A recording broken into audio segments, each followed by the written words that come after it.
Hey everybody, welcome to another exciting movie review here on Sell Me Movie, a subcategory channel here on the Cavalier Studios YouTube channel, where what we do is we discuss movies that are either out on in the theaters now, streaming, or movies that may have been out for quite some time.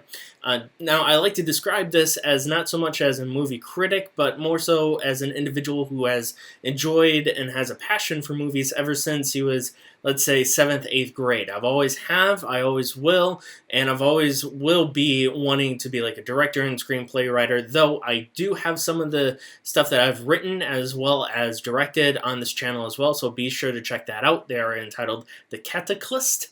That is kind of like an audio horror, but also we do have a short film clips, so make sure you check those out. But in the meantime, we will be, of course, discussing today's movie that, of course, is out in theaters now, and that is Alex Garland's Civil War.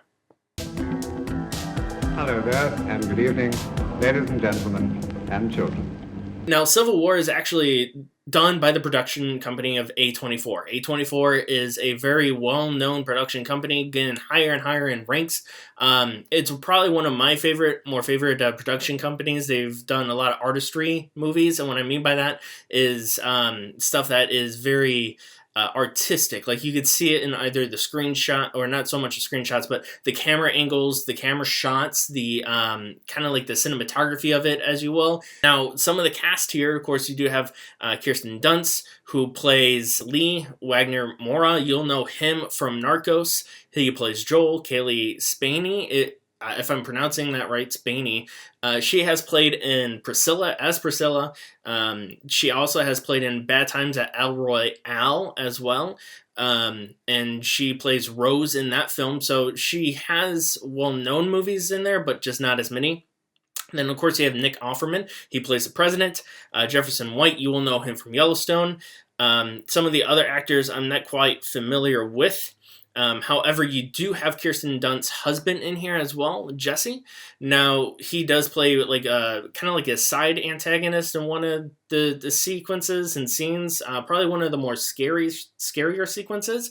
So this film was directed and written by Alex Garland. If you're not familiar with Alex Garland, he has done films such as Ex Machina, 28 Days Later, Dread. He did do the writing for a lot of the Devil May Cry movies back in the early, well, more so like a reboot of the Devil May Cry. He's done Annihilation as well, if you've seen that movie, but those are some of the films that he's done. What he does with this film, though, is it kind of takes us so much, like, I would say, in a not so much a post-apocalyptic, but more so of a civil war here in the United States. And of course, some of those categories of the selections of where those states rank is you do have California and Texas that are the Western Front, or known as the Western Front. Then, of course, you have Florida, Georgia, Alabama, Louisiana, some of the other states in the mid-eastern area, the lower southeastern area. Is part of the Florida Alliance, I believe. And then you kind of have the states that are in the middle from Maine to like Indiana and kind of like in the middle stretch. That is more so of like the real United States, as you will. Then, of course, you do have like the Midwestern front, which is Michigan, Montana, Wisconsin, all of those cats. So they're all together, though their main objective is basically to get back at the president, get back at the U.S. government. Now, where this movie takes place is it's a little bit more years within the Civil War era. They hint at possibilities of what caused the Civil War, but not exactly what led up to it. Because like I said, this film kind of takes place a few years after it actually started. One notion or one statement that's said in the movie is the fact that this president has had 3 terms now. So each president obviously has 4, so that's 8 for the regular 2 years, but this guy is on 3. So it kind of tells you exactly where or how long it has been taking place. Of course, we do get, like I said, introducing Kirsten Dunst's character, Lee. Then you also have Joel and Jesse, which Joel as well as Lee, they are reporters. They are part of the news. Basically, what they do is they're going out to all the fronts and taking photos. They're photographers, really. That's one of the beauties of this film, is the fact that with some of the shot sequences, it's photogenic.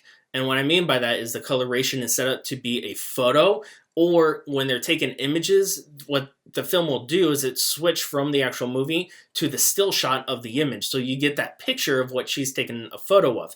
And it's very black and white as well. There's no color photos in this. Now, with the actual storyline, it does follow Lee and Joel wanting to go from New York City to Washington, D.C., but the way that they have to do it is they have to go from New York City over to Pennsylvania, kind of like a weird winding twist in order to get there because some of the blockades. They want to get there because of the fact that they want to interview the president before the war ends, basically, and kind of ask them, what's going on? Why was this cause? Going back to the fact of, was it worth it? Dismantling the FBI, those type of things. During their journey, of course, they do pick up Kaylee's character, Jesse, along the way. Now, Jesse is an inspiring news reporter, journalist, and basically Kirsten Dunst's character, Lee, takes her under her wing. But the way that Lee is in this film is she's very, I don't want to say cold-hearted, but very hard in heart. And what I mean by that is she's less caring. She just wants the action. She wants the photos, where Joel is the same way, but also he is very cautious in some way, shape, or form. Jessie, of course, again, she's an inspiring journalist as well, and she tags along. During this tag along, you do see the characters of both Jesse and Lee kind of get to know one another, become closer, because in the very beginning, Jesse says, I want nothing to do with you. If you get shot, you get shot. And then, of course, what Jesse ends up saying, she asks Lee, well, if that is the case, would you mourn me, or would you take a photo of me? And Lee thinks about it, and she says, what do you think I would do? And that kind of implies her of just taking a photo and going on her way. So that's kind of how she feels in the very beginning of Jessie, that she just wants to get a photo, she wants to do her job, and then carry on. Now, one thing that this film does do very well is a full circle for both characters. And what I mean by that is the fact that you see Lee go from where she is, right, very cold-hearted, not cold-hearted, but heavy-hearted, where she's seen a lot of action type deal, she doesn't have a lot of feelings, to actually changing her character dynamic to be more so of how Jesse is in the very beginning, and then of course Jesse becomes like Lee at the very end. So again, it's very full circle for both characters, where Joel, he kind of is the main, or not really, well, I mean, he's one of the main characters, but his main character dynamic, his main character focus never changes. It's always the same.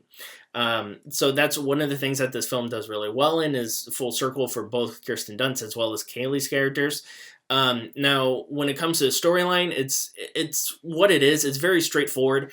But like I said, where this film does shine is definitely those photogenic periods of the still shots and, the photos that you see that they're taking. The other thing that this film does really well is at the end. The end, of course, what ends up happening, it's very warlike. It sets you up in the perspective of what it would be like if you are a journalist, if you are a photographer, and going to war and taking those photos, basically. It makes you appreciate what they're doing in real life and today, more appreciative of what they are doing, and that is exactly risking their lives to take those photos, to get individuals to know, to get people to know what's going out and what's happening in the real world.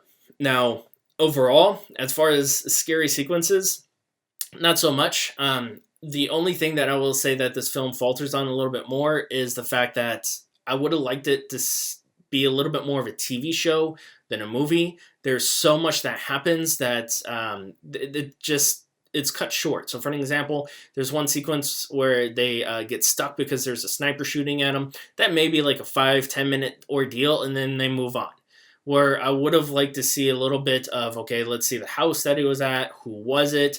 It was kind of just like a situation where they get stopped, they meet up with a few guys who are there or have been there for a few hours trying to get rid of the sniper, and they do, and that's that. The other, of course, sequence is kind of friends that they run into, and then that's kind of cut short as well. So there are sequences in there in the film where I kind of wish that they explored a little bit more, which would have been a better setup for a TV show. But as a movie, they do pretty well in delivering those scenes and then basically wrapping it up.